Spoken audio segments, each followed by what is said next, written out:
안녕하세요. 밀리터리 미니어처 매니아 3임입니다. 요즘 주목을 많이 받고 있는 강철 부대. 이건 제 느낌인데 박군 박준우가 들어가 있는 특전사가 좀 스포트라이트를 세게 받고 있는 것 같긴 합니다. 뭐 그렇다고 승부 조작이나 이런 걸 할 것 같진 않아요. 안에 있는 출연진들이 영향력 있는 직장이나 프로 선수도 아니고 뭐 어설프게 승부 조작했다가는 참을 사람들이 아니기 때문이죠. 일단 지난회에 사용된 권총은 비비탄을 사용하는 가스식 에어소프트건이었습니다. 이번에는 뭘 들고 다닐까 했는데 M16과 유사한 흔히들 AR-15 계열의 소총으로 라운드를 시작하는 것을 확인했어요. 옆에서 보면 대충 실루엣이 보이는데 솔직히 이 정도 상황을 보면 M4인지 HK416인지 구분하기는 쉽지 않아요. 그런데 옆으로 볼 때 잠시 보이는 빨간 각인, 안전, 반자동, 자동을 선택하는 표시의 레버에 표시된 각인입니다. 통상적으로 콜트사의 M4의 각인은 저렇게 빨갛게 표시되진 않아요. HK사의 총들이 저렇게 빨갛게 각인되는 경우가 많죠. 대표적으로 MP5, MP7이 그런 경우가 있어요.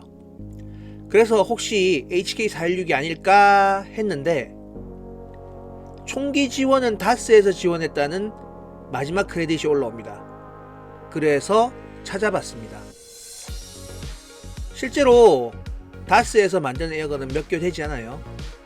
기능적으로 특이한 기능이 있지만 에어건을 소개하는 동영상이 아니니 궁금한 분은 직접 사이트를 찾아가 보시고요. 일단 가격이 무지막지한 제품이네요. 이거 아마 사면 와이프한테 총이랑 같이 딱 쫓겨나기 좋을 듯해요. 일단 제품을 보니 빨간 각인은 딱 한 개네요. 그리고 이름은 땡땡땡 416. 아마도 저작권 문제 때문에 HK를 안 붙인 것 같은데, 예, 맞습니다. 이번에 사용된 소총은 HK416이라고 보는 게 맞을 것 같아요. 이렇게 HK416을 통한 테러 진압이 주된 라운드였지만 솔직히 아쉬운 점도 좀 있었어요. 특히 707은 게임의 룰을 워낙 잘 이용해서 707 특유의 근접 전투 체계인 CQB를 사용하지 않고 가급적이면 표적 바로 앞에서 타격을 해서 타겟을 쓰러뜨리는 꼼수를 쓰기도 했습니다.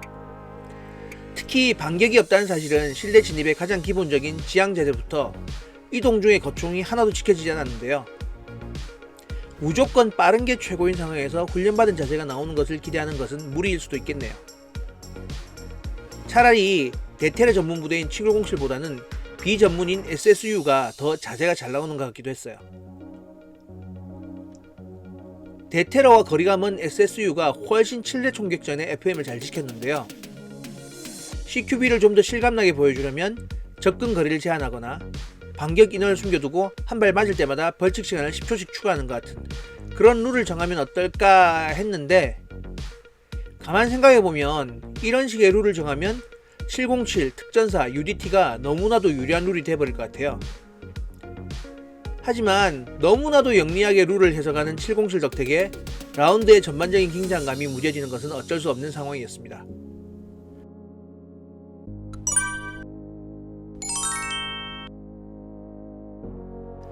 그렇다면 왜 HK416일까요? 한동안 이런 형태의 영화나 드라마에서 특수부대 단골 총기는 MP5였어요. 어떤 잡지에서는 MP5를 소개할 때 테러와 싸우는 전사라고 표현하기도 했으니까요. 즉, 돈 있고 국가의 투자가 강한 부대가 사용하는 대표적인 무장이 MP5라는 건 거의 공식이었죠. 하지만 군생활 중에 MP5를 만져볼 가능성이 있는 부대는 넓게 잡아도 707과 UDT 수준일 겁니다. 조금 더 보면 경찰 특공대라고 할 수 있을 것 같아요. 그리고 그들도 그걸 다 사용했다고는 할 수는 없고요. SDT는 동일한 대테러 임무를 수행한다 할지라도 MP5는 지급되지 않는 걸로 알고 있어요. 대테러 임무를 수행하지만 병이 주 구성원이라 707이나 UDT는 고사하고 인원수가 많은 특전사보다 예산이 밀리는 부대예요. 장비 면에서 크게 앞서는 부대는 아니거든요. 뭐 일반 보병 부대에는 제한적으로 지급되는 권총 정도가 추가적으로 지급된 수준이고 소총의 수직 손잡이를 표준으로 설치한 수준이 그 이상으로는 병기가 특별하게 지급되는 부대는 아닙니다.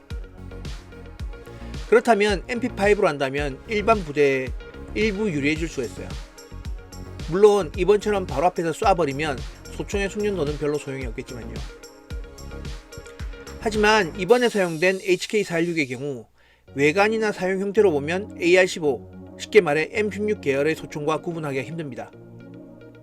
방아쇠와 노리쇠가 있는 리시버, 즉 총몸 부분은 그냥 M16이라고 봐도 돼요.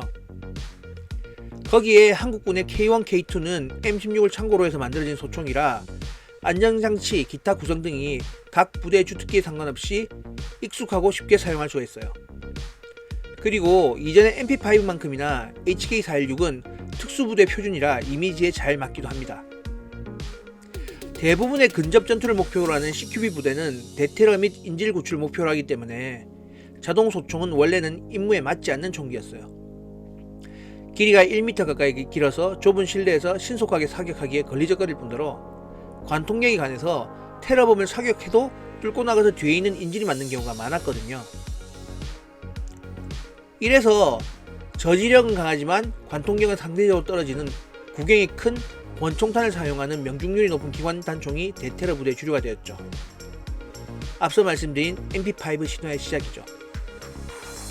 그런데 이런 트렌드는 20세기 후반으로 넘어오면서 바뀌게 됩니다. 소재 기술의 발달로 방탄조끼, 헬멧 등의 장비가 강해지고 보편화되면서 마약 조직, 테러 조직이 쉽게 방탄 장비를 구할 수 있게 된 거죠. 그렇게 돼서 기관 단총의 9mm탄은 어렵지 않게 막아낼 수 있게 된 겁니다. 특히 테러범의 경우는 삶에 대한 의지가 없는 상태라서 완벽하게 무력화시키지 않으면 반격해서 오히려 인질, 특수부대에 피해를 입히는 경우가 많았죠. 따라서 약간의 희생과 불편을 감수하더라도 파워가 높은 소총탄을 사용하는 자동소총을 테러에 맞게 개량한 HK416이 새롭게 특수부대용 총기로 각광을 받게 된 거죠. 선정된 이유는 또 하나 있을 것 같아요. 방송 특성상 액션캠 등의 여러가지 장비가 부착되어야 되는데 최근에 나온 총기인 HK416은 MP5 대비 부착할 수 있는 포인트가 많습니다.